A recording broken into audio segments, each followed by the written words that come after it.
Teman-teman yang dirahmati Allah Subhanahu wa taala, barakallahu fikum, jazakumullahu khairal jaza. Makasih banyak untuk keistiqomahan teman-teman hadir. Dan kita emang harus banyak bersyukur. Soalnya Allah ngasih banyak kita kemudahan di Bandung ini secara khusus untuk kita makin menempa diri dan iman kita lewat majelis-majelis ilmu. Itu dimudahin banget sama Allah.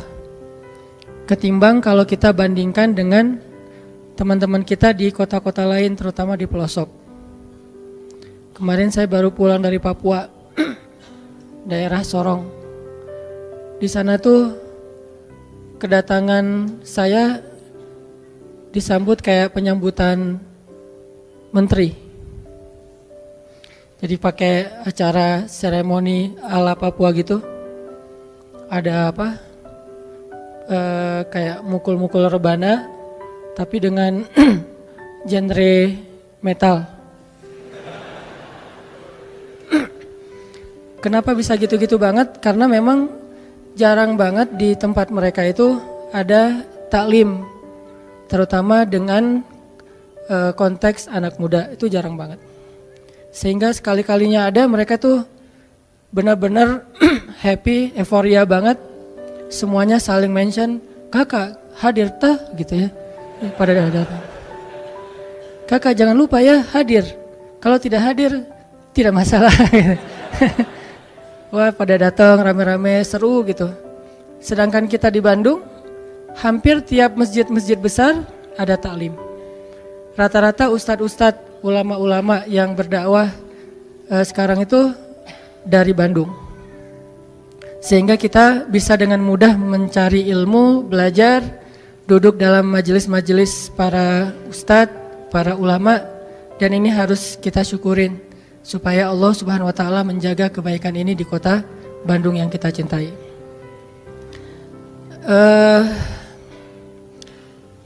Saya lupa, harusnya malam ini kita melanjutkan kajian tentang Luqman ya, yang kemarin sempat kita bahas di Masjid Telkom.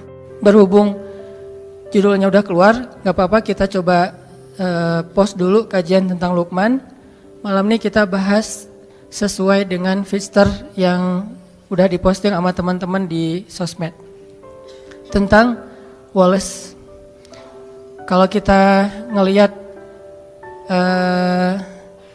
dari feature-nya, analoginya gimana ya rasanya bisa kadang-kadang ngerasain hidup cita rasa Louis Armstrong misalnya.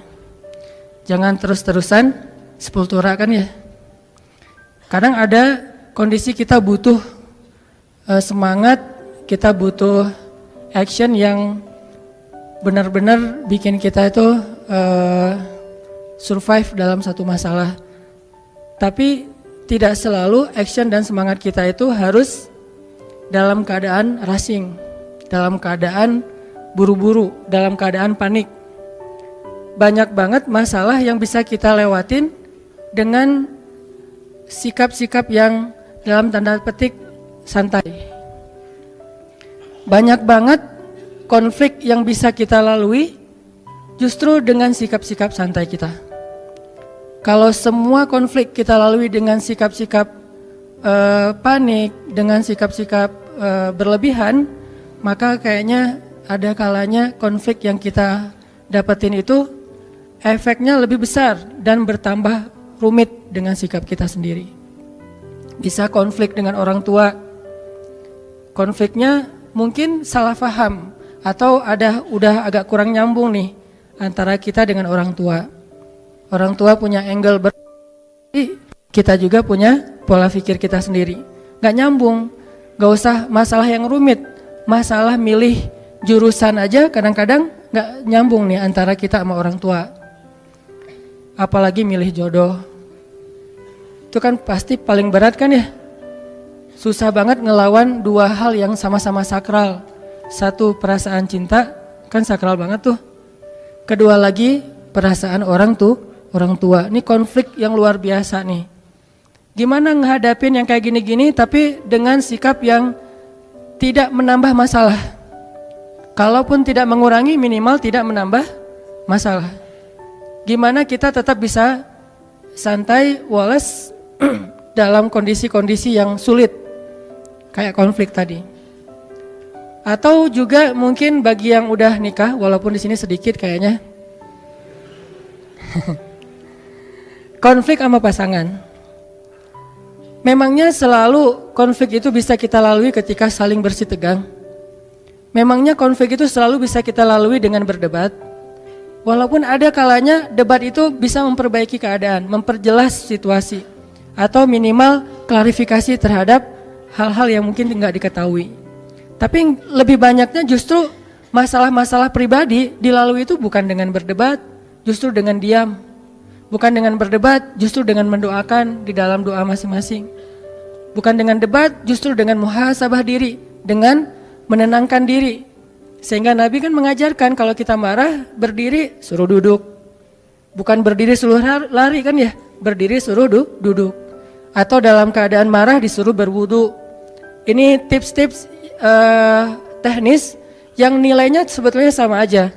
Berusaha untuk menenangkan diri dan melewati suatu masalah itu bukan dengan kepanikan, bukan dengan emosi yang membara. Nah, bisa nggak kita ngelalui hal-hal yang kayak gini? Atau dengan teman yang sama-sama sedang bersaing ngecengin seseorang yang sangat istimewa. Bisa nggak fair play lah ya? Gimana caranya? Apalagi beda sekolah. Bisa nggak dengan sikap woles kita menghindari tawuran? Dengan sikap woles kita nggak ada lagi perang antar kampus atau antar sekolah.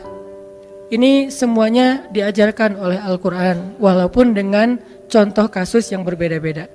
Bahkan yang diangkat oleh Al-Quran, kasusnya lebih berat loh dari konflik atau masalah yang kita hadapi. Termasuk yang dicontohkan Nabi di dalam keluarga beliau. Saya sering banget ngisahin kisah keluarga Nabi di mana sikap woles Nabi itu justru nyelesain masalah sama istrinya. Kadang kita berpikir ketika ada konflik antara kita dengan seseorang, sikap tegas kita, sikap keras kita, sikap belak-belakan kita itu bisa mengklirkan masalah. Tapi seringkali ternyata justru memperunyam masalah. Gimana harusnya? Masa saya diam aja? Kadang diam itulah penyelesaiannya. Kadang ya, nggak selalu. Tapi kita kadang malas menggunakan kartu ini nih, kartu diam, kartu muhasabah diri, dan kartu doa. Begitu ada masalah sama seseorang, kita diam, kita wudhu, terus kita sholat, habis sholat kita doain dia. Sebutin namanya. Nanti coba rasain bedanya suasana hati kita tentang dia sebelum dan sesudah doa, before dan after. Mungkin selama ini karena kenapa kita agak susah untuk recovery, susah untuk bisa nyaman lagi dengan orang yang punya konflik sama kita, mungkin kita nggak pernah nyebutin nama dia di dalam doa kita. Hanya doa untuk diri sendiri doang nih. Ya Allah sabarkan saya, sabarkan saya. Coba ditambah, ya Allah sabarkan saya, ya Allah sayangi saudara saya Fulan bin Fulan. Mungkin dia nggak sengaja, maafin dia. Kalau dia benar, maafin saya. Sebutin namanya, lalu coba rasain bedanya perasaan kita tentang dia before dan after kita berdoa dengan nama itu. Kadang kartu ini bisa benar-benar menyelesaikan masalah kita secara amazing, secara ajaib yang kita nggak pernah mikir gitu bisa selesai. Dan Nabi mencontohkan buat kita gimana woles itu benar-benar bisa menyelesaikan masalah, terutama masalah-masalah yang hubungannya dengan pribadi. Beda lagi nanti kalau masalah negara, masalah agama kan setiap urusan itu ada sikapnya. Tapi kalau dalam masalah pribadi saya kira sikap woles ini paling dominan yang harus kita sering gunain. Contoh yang saya pernah cerita wolesnya Nabi kepada istri-istri beliau, salah satunya kepada Aisyah, pas Aisyah cemburu. Ketika Aisyah lagi cemburu, marah-marah, terus minta diantarkan ke rumah Abu Bakar kan, Nabi cuma bilang ya udah saya antarin ya, malah mau dianterin. Aisyah juga mau bilang enggak, bingung gitu, karena keluar rumah sendiri mungkin malam-malam agak susah, mending dianterin sama suami. Ya udah deh, dalam keadaan marah Aisyah pun berkomunikasi sama Nabi. Ya udah, saya anterin ya. Ya udah nggak apa-apa, tapi marah gitu, dianterin. Naik ke atas kuda, Nabi memberikan lututnya sebagai pijakan bagi Aisyah dalam keadaan marah. Apakah Nabi tidak marah? Mungkin Nabi juga marah, mungkin Nabi juga tersinggung dengan sikap Aisyah, tapi tetap bisa ngejaga emosinya dengan sangat woles. Nabi jongkok, terus meletakkan lututnya di depan Aisyah, tangannya diberikan. Coba gimana cewek teh digituin? Apa nggak kelepek-kelepek ya? Lagi mana nih Aisyah? Mau naik sendiri ke atas kuda, susah. Mau pakai bangku nyari-nyari dulu. Ya udah deh, apa yang ada di depan ya udah pegangan tangan. Sentuhan itu menurut beberapa penelitian memberikan efek luar biasa secara psikis kan ya. Sehingga ada, saya pernah baca artikel nih, entah kebaca entah sengaja nyari ya. Ternyata pelukan itu memberi efek yang luar biasa kepada pasangan atau kepada anak. Sehingga minimal kita harus memeluk pasangan kita. Maaf ya, nanti dipraktekin ya. Minimal dalam sehari kita memeluk pasangan kita 20 detik. Minimal. Dan saya mah kayaknya lebih dah itu mah. Minimal 20 detik. 20 detik ini sekali meluk ya. Bukan sekali meluk sedetik terus 20 kali, nggak ngaruh juga sih. Satu kali meluk 20 detik, itu ngefek. Nah, Nabi meletakkan kakinya, lututnya untuk jadi pijakan buat Aisyah, memberikan tangannya, sentuhan tangan, kemudian diangkat naik ke atas onta atau keledai atau kuda, jalan ke rumah Abu Bakar. Sampai di rumah Abu Bakar, Nabi dengan santainya nanya kepada Aisyah, Aisyah boleh nggak saya ngomong lebih dulu? Akhirnya Aisyah bilang boleh, tapi jangan ngomong kecuali yang benar ya. Lagi marah Aisyah teh. Nabi woles, yang nggak woles justru Abu Bakar. Abu Bakar marah, mukulin Aisyah di bagian pundaknya, pukulan yang tidak melukai, dipukul sama Abu Bakar. Ya Aisyah, kenapa kamu bicara kayak gitu kepada suami kamu dan dia adalah Rasulullah? Allah aja percaya sama dia, masa kamu enggak? Terus Nabi menengahi gitu. Kata Nabi, ya Abu Bakar, saya tidak ngantar istri saya ke sini untuk kamu sakiti. Kalau kayak gini mending saya pulang aja. Maaf ya Rasulullah, maaf. Akhirnya Abu Bakar minta maaf. Rasulullah lihat ke belakang, tuh Aisyah, kan aku belain kamu kan? Akhirnya Aisyah, ya deh gitu, udah. Coba, Nabi menyelesaikan masalah dengan pasangannya, bukan dengan Aisyah. Bukan, ya udah aku anterin deh. Ini kayaknya kita harus belajar nih akhlak kayak gini. Dan saya juga masih belajar. Kalau teman-teman, nggak apa-apa kalau nggak belajar, karena juga nggak tahu praktekin ke siapa kan. Nanti aja deh belajarnya. Sekarang dengerin aja dulu. Susah nih hilang dari tema ini. Tuh Wallace menyelesaikan masalah. Gimana caranya hidup dengan cita rasa Louis Armstrong tadi misalnya, dalam tanda petik gitu. Walaupun kadang butuh cita rasa sepultura gitu, ketika kita lagi dalam keadaan semangat pengen sukses apa segala macam, butuh rushing kayak gitu. Tapi ini dalam kondisi yang sulit, dalam kondisi yang tertekan, dalam kondisi konflik, kadang memang Louis Armstrong itu menjadi cara buat kita menyelesaikan masalah. Ibarat orang lagi sakit kepala, kadang bukan minum obat yang pahit obatnya, tapi tidur. Dia tidur selesai.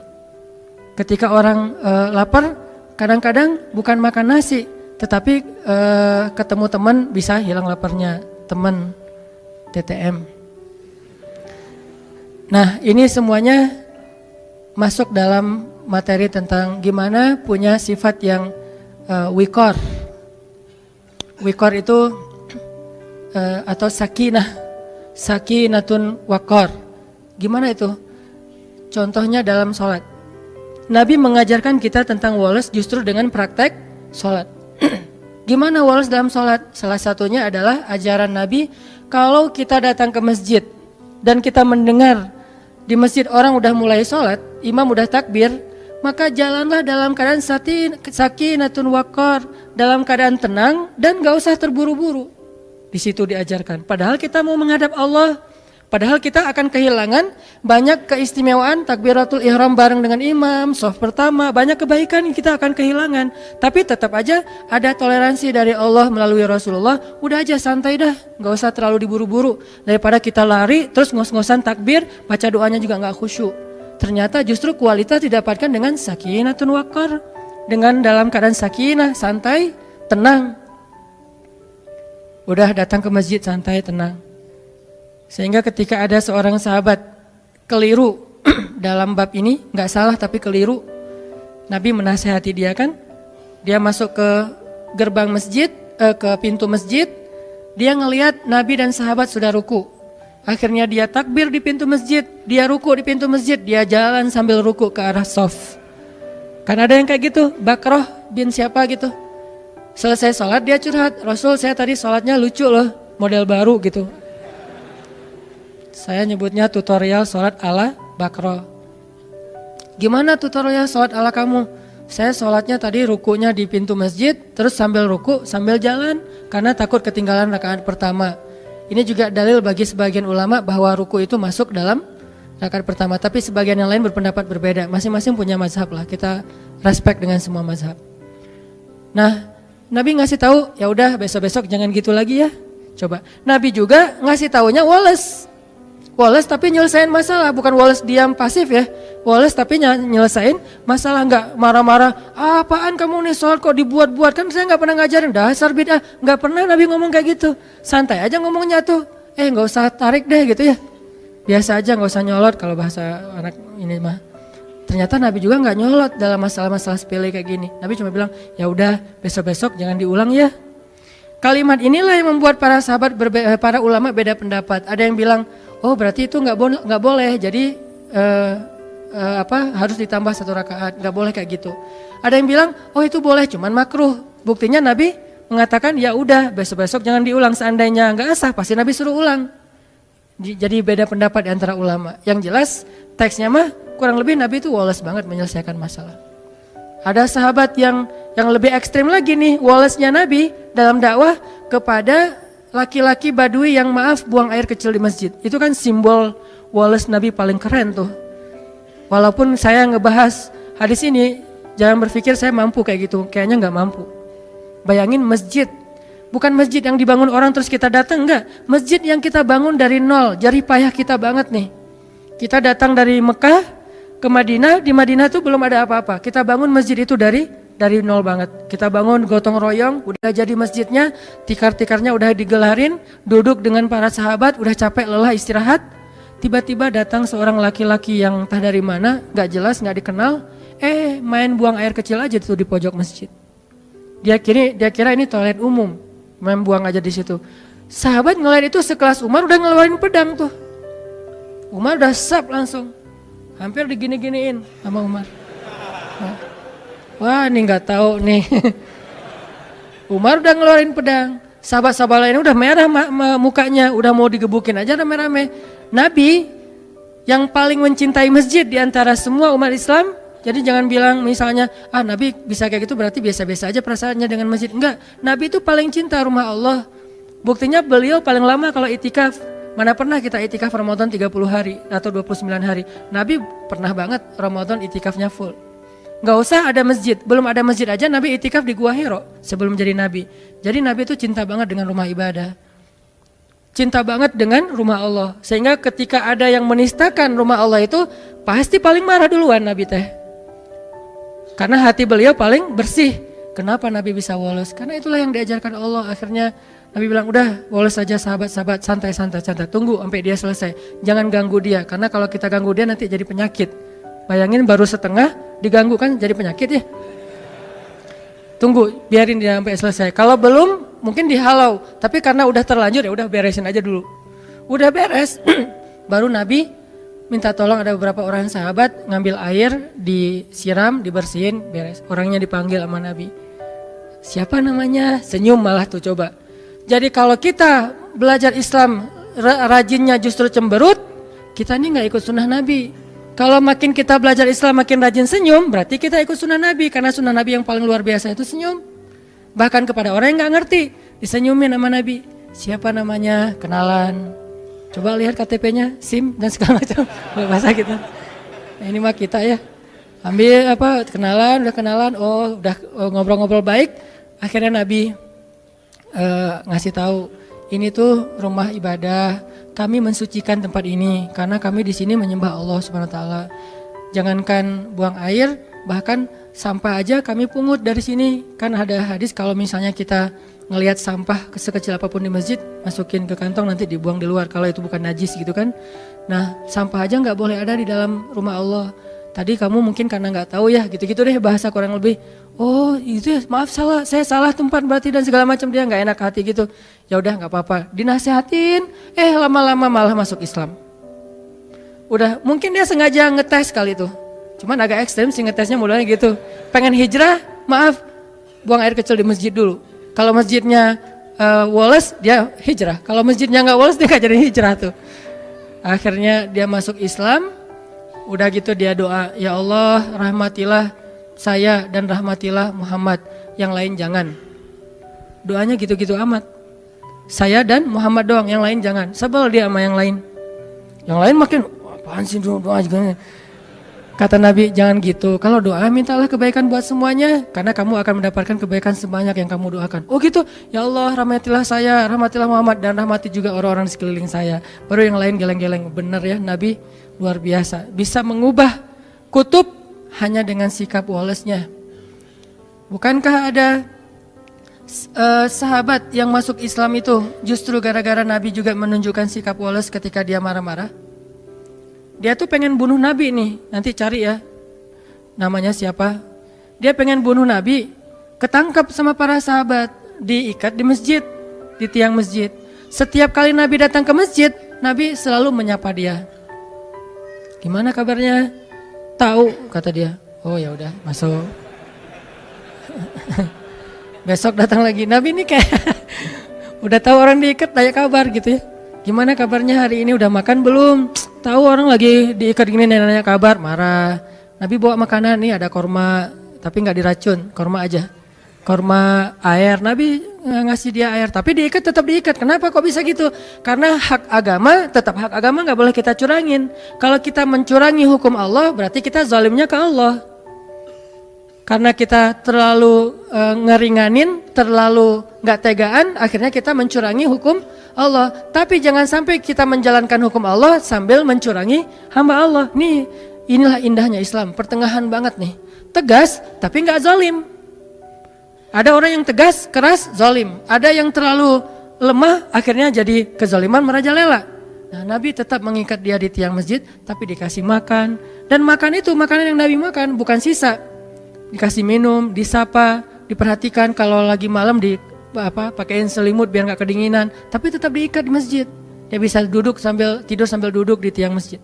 Lama-lama setelah Nabi berkali-kali menunjukkan sikap woles yang luar biasa, akhirnya dia membalas sapaan Nabi. Nabi japri dia, udah bukan dirit lagi sekarang, dibalas. Mulai typing dia teh.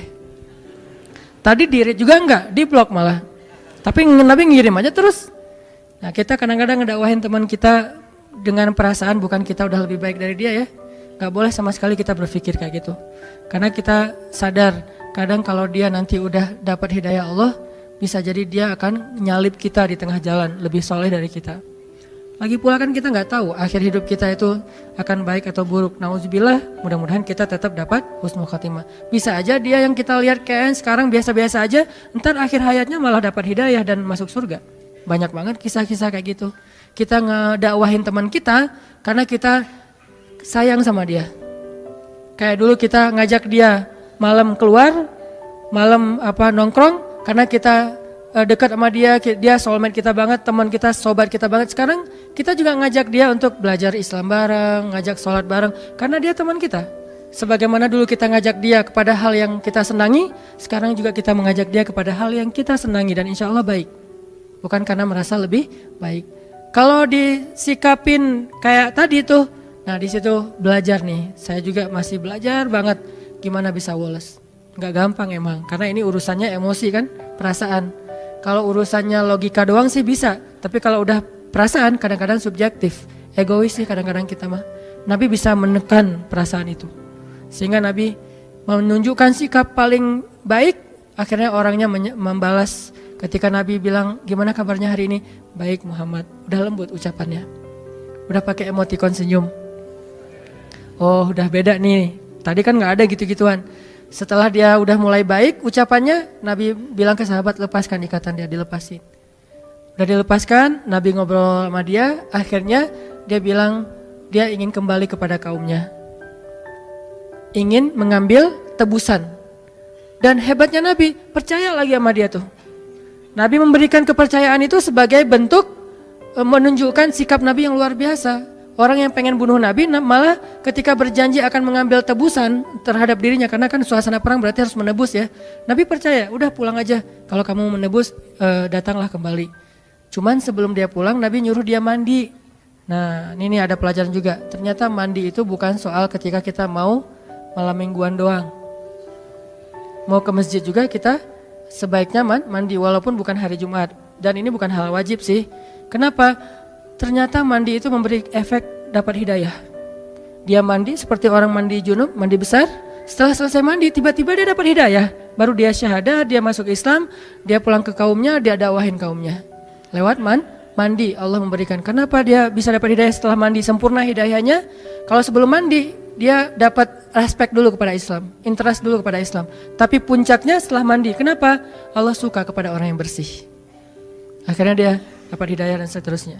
Ini sikap-sikap Nabi yang luar biasa, walas terhadap orang lain.